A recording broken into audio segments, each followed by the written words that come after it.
بسم الله الرحمن الرحيم. فصل الفاء للتعقيب مع الوصل ولهذا تستعمل في الأجزية.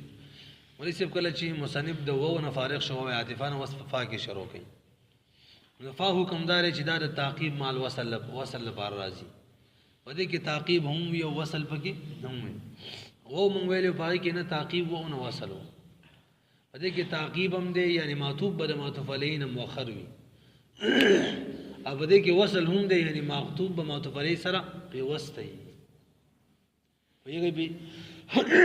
مصرف وای دغه وجه ده چې جزاګانو کې هم پای استعماليږي.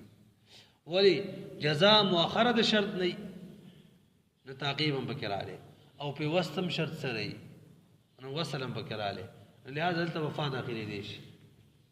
یوه په دې خبره فصل الفاء للتعقيب مع الوصل. فا چې دا راځي د پاره د تعقیب مع الوصل په دې معنی د اهل لغت او د فقه اجماع ده. ولهذا تستعمل في الأجزية. دا وجه ده چې استعمالول چې بچا کې یا تستعمل استعمالي کې په جزاګانو کې. ولی لما انها تتعقب الشرط. ځکه جزا چې دا هغه رستو شرط ناراضي او فهم په مؤخر باندې داخلي ګنو.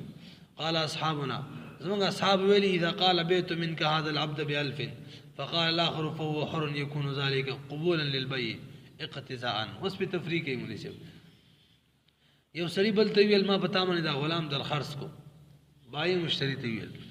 مشتری ویل فهو حر فا استعمال کړه فهو حر بس آزاد دینو نو دا فار پاره د سرازي د تعقیب مال وصل راځي.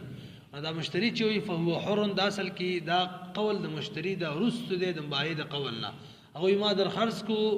نو هغه نرست هم دی او باغی سره متصل هم دی او دا غي سره تعلق هم دی. ځکه عاطفه چې معطوف د معطوف علیه سره تعلق وي کنه. لہذا دې کلام تعلق د مخکې کلام سره دی یعنی استاد را خرڅیدونه بس دا آزاد دی او ازادي مخکې څه غواړي ملکیت غواړي کنه او ملکیت مولوی صاحب په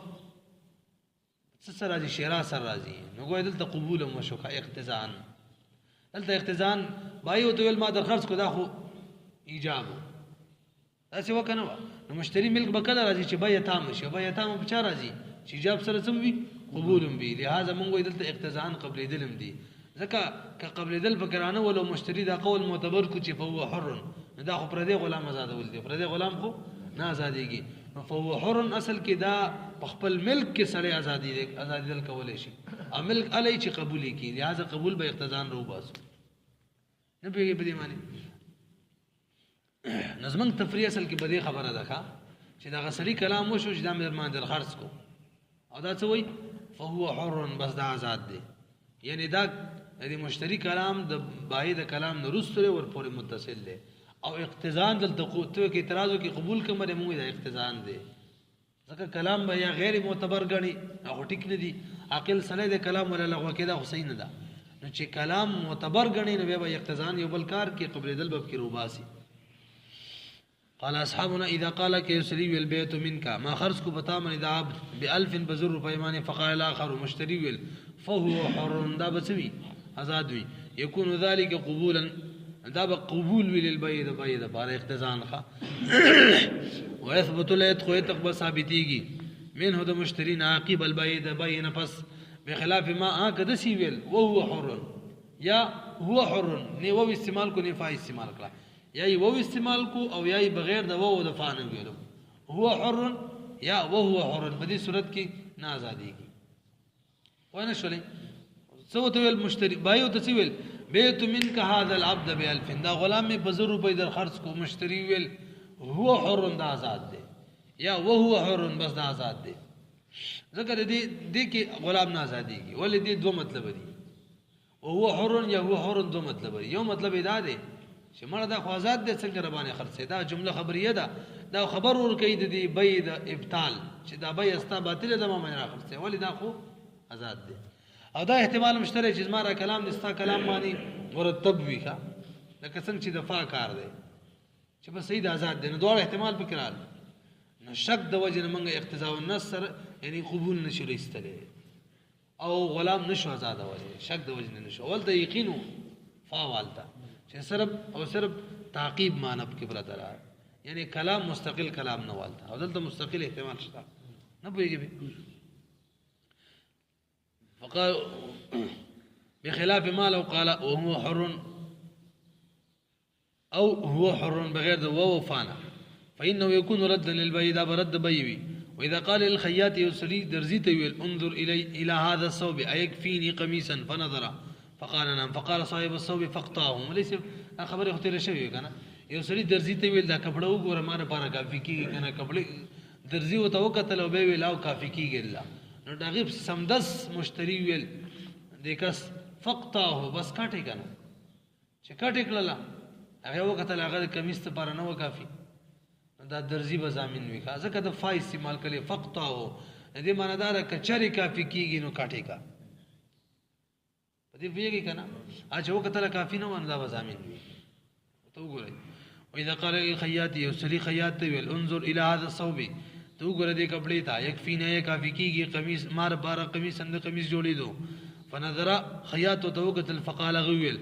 خياط ويل نعم کافي کیږي فقال صاحب الثوب ويل فقطه کټه فقطه خياط کټ کړه فاذا هو لا يكفيه چې وی کتل غنه کافي کېدله نو كان الخياط ضامنا خياط بسوي ضامن وي وليس فقطه ما تاسو خبره مخکې کړې مو دا فارغه کنه فقطه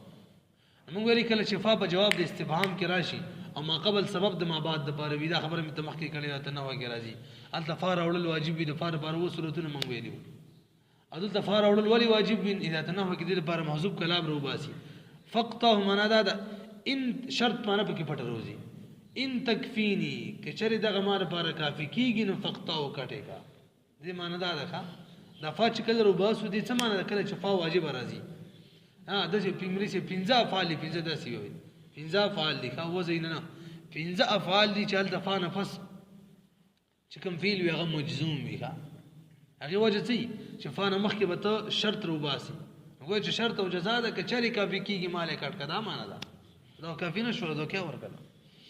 واذا هو لا يكفي كان الخياط ضامنا ولي لانه انما امره ذكر خياط ته دې سړي امر کړی دی بالقطع فقط معنی عقيب الكفايه دي ده كفايه نفس بخلاف ما لو قال كذا سي ویلی اقطعه بالله ما لپاره کافي او ویلاو وتوګره کافي کیږي درزي ویلاو کافي کیږي نه غویل وقطعه یا ویل اقطعه فای استعمال نکړه نه چې فای استعمال نکړه مې سي توجه جی دلته با دا کلام په کلام نه مرتب ځکه فا نشته چې مرتب نه دا مستقل کلام بس کټه کا چې کټه کا معنا دا کټه کا کافي او کني دغه څه تعلق نشته ابني سبا موږ نحوی ته کوالو تاسو له توجه وکړه فانه دراغلی او د فانه پس موږ ویلي فعل مجزوم ځکه چې چلته شرط محذوب رو باسو موږ یا ته نه وکي موږ ویلي کڅ رو باسو دلته خفانه شته څنګه شرط رو باسو شرط نه دی نو بس دا کلام په چا مرتب هم نه دی چې نه دی مرتب مستقل کلام دی کټه کا چې کټه کړه نه خدای نه دی ویلي چې دا غي د کلام کافی ده کنه دا غي سره هیڅ تعلق نشته لہذا زمين با نبي وين شريبي بخلاف ما لو قال اقطاه او وقطه فقطه بكټ کړل خياط کپڑا کټ کړل فانه لا يكون الخياط ضامنا بده کې خياط ضامن نوي غلط اعتراض سکو کی چاله غلط هم دوکا خو کو کنه ول کافی کی او کافی نه شو علم ده کنم ده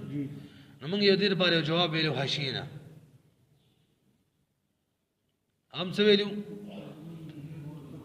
نمو قل الغرور بمجرد الخبر اذا لم يكن في عقد المعاوضه لا يوجب الضمان شکل دوکه راشي د وجه د خبر د وجه نه خیر سره بل خبر ور کیږي وجه نه دوکه راشي او دا خبر په عقود کې نه عقد معاوضه کې خبر نه دا زمان نه واجب وي د خبر د وجه نه دوکه راشي او دا چې خبرو چې عقد معاوضه کې نه وي نه غي زمان نه وي کا دلته عقد معاوضه ونه د کافي کېږي نه کافي کېږي عقد معاوضه خرص شروع کېږي مال کټ کده ناخله مې او خرص ده کنه او دې مثال مرکړې وسري ته یو سره بلته ویل کده لار پر امن ده او ته خبر ورکې او پر امن ده چې بلال شي غلی ډاکوانی لوټ کی دا چا چې د ویلي دي خبر ورکړې چې لار پر امن ده غزامین نه ځکه هغه صرف خبر ورکړې ویږي به دي بخلاف ما لو قال يقطعه خداهم ویلو ولو قال بيت منك هذا الثوب ب10 فقطعه فقطه ولم يقل شيء كان البيع تاما وليس بيوصل بالتويل بيت منك هذا الثوب ب10 فقطعه چلکه دا کپڑا می در ما اندر خرڅ کړلا په 10 روپۍ باندې کټې کزانتا وای نه شولې بس هغه کټ کړل ډایرکټ فقط او سمدا سي کټ کړل هیڅ څه منو دا دې خبرې دلیل دی چې د قبول کړل لکه بل سر په باندې ځکه کټ کوي دا سمدس کټ کول دا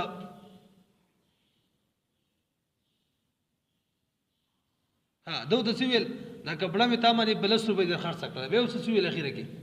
فقط او فای استعمال کړل او فار بار د تعقیب مال وصل راځي نو معنا دا دلته دا فقط او د کټ کول مرتب دی په معنی بل سر په در باندې خرڅ کړل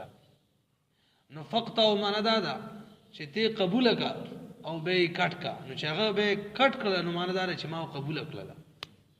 نو قبول دل په دا نو باسو کا ولو قال کې سری ویل بلتا بیت من کما خرڅ کړه کپڑا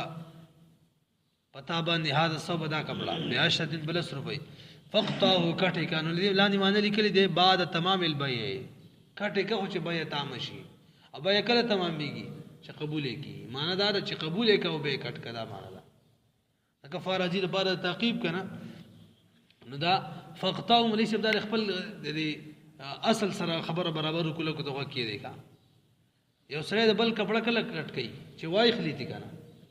دا سیده کنه نو فقطه د فارزی لپاره تعقیب او تر او وسلم بکیوي یعنی ما قبل سره دی ربط وی کا ما قبل سره سوي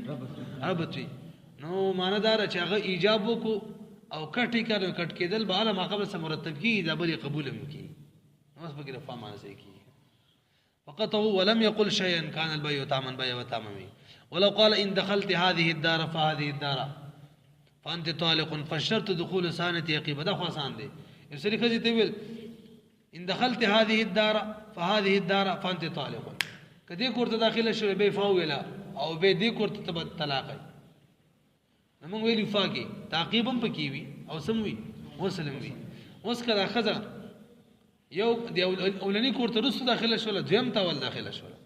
نه طلاقيږي ولې تعقیب پکې رانه لدی کوم ویلي معطوف علی و مقدم معطوف مؤخر تعقیب خو دې ته وي دویم کله خزه اول کوړه داخله شوه خو څو پس به دویم ته داخله شوه نه طلاقيږي ولې دې کې تعقیب خو شو وصل ولو قال ان دخلت هذه الدار فهذه الدار فانت طالق شرط بس دخول الثانيه عقب دخول الاولى ثاني ته بداخليږي رسل داخلي دو اول کورنا او متصلا به غيب ورغه سره بسم وي اول سره متصلا بم دویم ته داخلي دل حتى لو دخلت الثانيه كثاني ته داخله شول یو اولا اول او اخرا يا اخرا ثاني ته داخله شول لكنه بعد مدة لكن سمو دفس يقوى الطلاق لا يقوى الطلاق طلاق نواقي لا نور به ان شاء الله